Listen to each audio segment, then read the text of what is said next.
Viewers আসসালামু আলাইকুম, রূপাঞ্জলের পক্ষ থেকে আপনাদের সবাইকে স্বাগতম। আজকে আমি আপনাদের সাথে একটা মজাদার পিঠার রেসিপি শেয়ার করছি। সেই পিঠাটা তৈরি করার জন্য প্রথমেই আমি এখানে নিয়ে নিয়েছি পরিমাণ মতো পানি, আর সাথে দিয়ে দিচ্ছি কিছুটা লবণ। এরপরে আমি দিয়ে দিচ্ছি কিছুটা সয়াবিন তেল। ব্যাস, আপনারা যতটুক পিঠা বানাবেন সেই পরিমাণ করে পানিটা আর লবণ তেল আন্দাজ করে দিতে হবে বা পরিমাণ মতো দিতে হবে।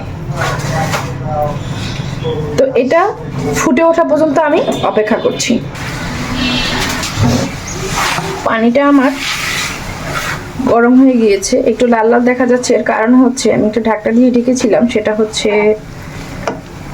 তরকারি রান্না করেছিলাম সেটা দিয়ে, এই জন্য আর কি। যাই হোক, কোনো ব্যাপার না। এবার আমি দিয়ে দিচ্ছি পরিমাণ মতো ময়দা।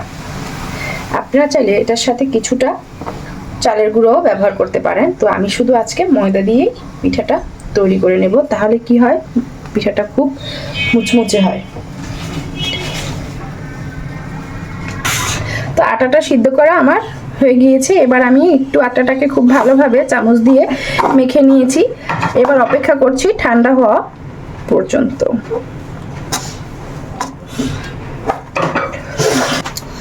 এবার আমি পিঠার আসল উপকরণটা তৈরি করে নিচ্ছি। এখানে আছে একটা নারকেল। একটা নারকেল করার সাথে আমি কিছু গরম মশলা দিয়ে দিচ্ছি। আপনারা চাইলে এখানে তেজপাতা ব্যবহার করতে পারেন, কিন্তু আমি আজকে তেজপাতা ব্যবহার করব না, কারণ সব ক্ষেত্রে আমার কাছে তেজপাতার ঘ্রাণটা ভালো লাগে না।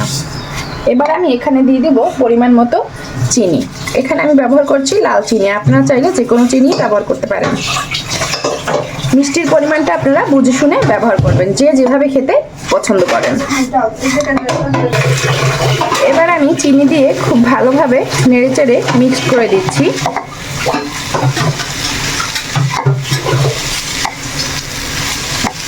চিনিটা গলা পর্যন্ত এভাবেই নাড়তে থাকবো, আর চুলার আঁচটা মিডিয়াম করে রাখবো।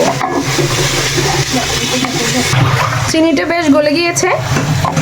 এরপরে আমি এখানে একটা ছোট্ট উপকরণ অ্যাড করে দিচ্ছি। আপনারা চাইলে এটা স্কিপ করতে পারেন, তবে এটা দিলে পিঠার স্বাদটা একটু অন্যরকম হয়। এটা হচ্ছে চাল ভাজার গুঁড়া। আমি চালটাকে খুব ভালোভাবে ভেজে নিয়ে ব্লেন্ডারে গুঁড়ো করে একটা চালনি দিয়ে চেলে নিয়েছি, যাতে করে বড় দানাটা মুখে না বাঁধলে বিরক্ত না লাগে। এবার খুব ভালোভাবে নেড়েচেড়ে মিক্স করে নিতে হবে চাল ভাজার গুঁড়া এবং নারকেল কোড়াটা। আমার কিন্তু এই পুলি পিঠাটা খুবই পছন্দ। তো আমি কিন্তু শেষমেশ আপনাদের বলেই ফেলেছি যে আমি পুলি পিঠা তৈরি করতেছি। আর অবশ্যই যারা রান্নাবান্না করেন, আমার উপকরণগুলো দেখে বুঝতেই পেরেছেন যে হয়তোবা আমি পুলি পিঠা বা পুলি পিঠাই তৈরি করছি। আমরা বরিশালের ভাষায় পুলি পিঠা বলে থাকি। কেউ কোন অঞ্চলে কি পিঠা নামে এটা পরিচিত অবশ্যই কমেন্ট করে জানাবেন। এটাকে আমি হালকা করে ভেজে নিব। বেশি ভাজলে এটা অনেক হার্ড হয়ে যাবে, তখন পিঠাটা খেতে আর ভালো লাগবে না। পুরটাকে আমি এই অবস্থায় অফ করে দিয়েছি। এর থেকে বেশি ভাজলে তখন পুরটা লাড়ুর মতো দলা পেকে যেত, পিঠাটা খেতে একদমই ভালো লাগবে না।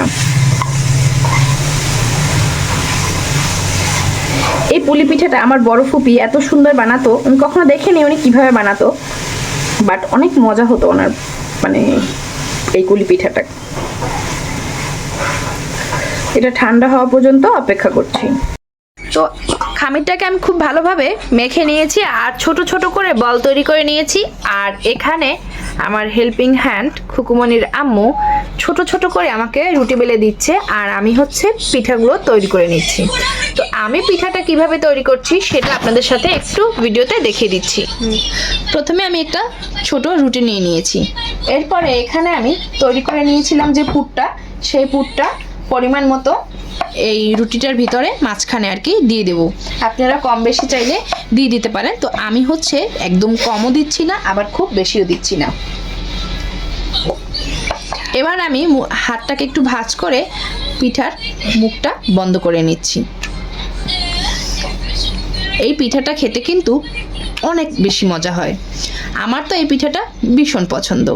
এরপরে আমি পিঠাটা হাতে একটু গুঁড়ি লাগিয়ে নিয়ে পিঠাটার সাইডটা ভাঁজ করে নিচ্ছি। এভাবে করে আপনারা পিঠাটার সাইডে একটু ডিজাইন করে দিতে পারেন। তো কেমন হয়েছে আমার পিঠা অবশ্যই কমেন্ট করে জানিয়ে দিবেন। আর এই পিঠাটা তৈরি করা আমি শিখেছি আমার সেজো ফুপির কাছে। আমার ফুপিরা অনেক সুন্দর করে পিঠা তৈরি করতে পারে।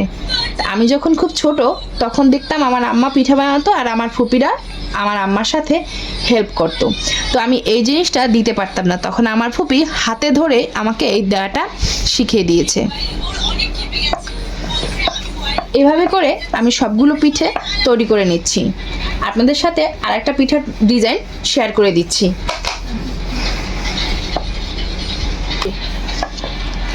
আমি এখানে আরেকটা রুটি নিয়ে নিয়েছি। এরপরে আমি এখানে পরিমাণ মতো পুর দিয়ে দিলাম। পুরটা ঠিক মাঝখানে গোল করে দিয়ে দিতে হবে। এরপরে আমি হাতে একটু পানি লাগিয়ে নিলাম। একটু রুটি নিয়ে এখানে পানিটা সহ ভাঁজ করে দিয়ে দিলাম। তারপরে হচ্ছে দুই সাইড থেকে আমি রুটিটাকে খুব সুন্দর করে এনে একটা ফুল তৈরি করে নিচ্ছি।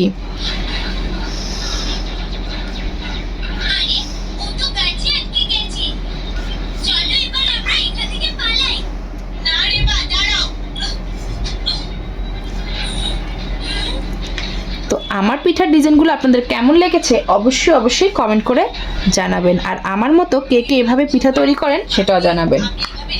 ভেজে আপনাদের সাথে শেয়ার করছি বাকিটা। কিছু পিঠা আমি এভাবে করে বানিয়ে নিয়েছি, এবার আমি ভেজে নিব। আর এখনো কিছু বানানো বাকি আছে। ভাজার জন্য এখানে একটু ফ্রাই প্যান দিয়ে দিয়েছি, আর হচ্ছে তেলটা গরম করে নিয়েছি। তেলটা কিন্তু বেশি গরম করা যাবে না, তাহলে কিন্তু পিঠায় বলক চলে আসবে, মানে বাবল চলে আসবে। এবার আমি একে একে বিসমিল্লাহির রহমানির রহিম বলে পিঠেগুলো দিয়ে দিচ্ছি। তেলটা কিন্তু খুব বেশি গরম করা যাবে না, তাহলে কিন্তু পিঠাগুলো বাবল ফুলে উঠবে। মিডিয়াম আঁচে রেখে পিঠাগুলোকে ভেজে নিচ্ছি।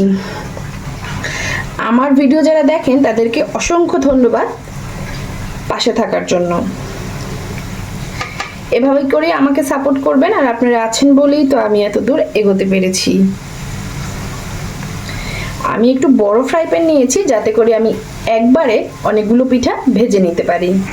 তো সব পিঠাগুলো আমি এভাবে করে তৈরি করে নিয়েছি। দেখুন কত সুন্দর হয়েছে এবং মুচমুচে হয়েছে। খুবই গরম, আমি ধরে আপনাদের দেখাতে পারছি না। আর এদিকে আমার ফোনের চার্জটাও শেষ হয়ে গিয়েছে, এখনো পিঠা ভাজা শেষ হয়নি, এখন অনেক পিঠা আছে। তো ভালো থাকবেন, সুস্থ থাকবেন, রূপাঞ্জলের সাথেই থাকবেন। আল্লাহ হাফেজ। আবার আসবো নতুন কোনো ভিডিও নিয়ে আপনাদের মাঝে।